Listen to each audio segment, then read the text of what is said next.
As you're gonna see in these next couple clips, this turtle is an adult female yellow-bellied slider who's obviously been living in the wild her entire life. Yellow-bellied sliders are native to the southeast United States, so they are, they're a native species here, so they can be re-released. It's not against the law or anything for them to be caught or fished or anything like that, but unfortunately it can damage their populations. And as we've talked about before, and as you guys have heard me say before, each animal in an ecosystem has a it has a purpose. This fish hook, unfortunately, was lodged in her mouth, in the back of her mouth, from someone fishing in an illegal area where she was found. Now, this illegal area where the people that were fishing with the fish hook that got caught in the turtle, I know it's a little complicated, but stay with me. This fish hook was unfortunately lodged, and they were illegally fishing there, and the turtle had obviously hooked onto the line, and they decided to cut the line. Problem with this was that the fish hook was so stuck in her mouth and blocking her mouth area that she couldn't eat. So we decided to take upon ourselves, as we were, just hanging out catching turtles, to bring this girl home and, sort of rehab her and get the fish hook out of her so she can eat and be released into the wild. Now, an animal like this little Florida king snake right here, which is another, native species here in Florida, is going to be damaged if there's no more population, and if there's no more population of these guys, then rats and mice are going to take over, and that's going to damage other animals in that population. So we really need to be careful with our native species and make sure that we're very sort of cautious and wary of what we're doing, around us in our natural world. There are so many different species that have been affected by other species, and whether it's an invasive species or whether it's a species dying out, and that other species doesn't, that's relying on a resource from them, can't get that anymore. A little blue-tongued skink like Yoshi here is a perfect example of that.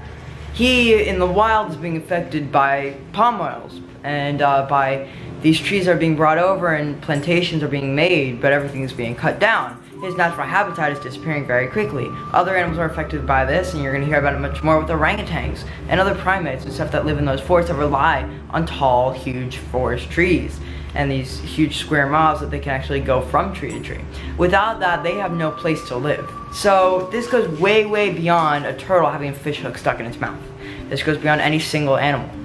This is about conservation and the natural world and what's happening to all these animals in their natural habitats.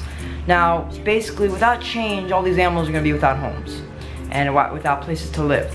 And we need to start being a little more cautious and a little more wary of what we're consuming, whether it be food, literally consuming it into our bodies, or consuming as far as us as consumers go, buying products.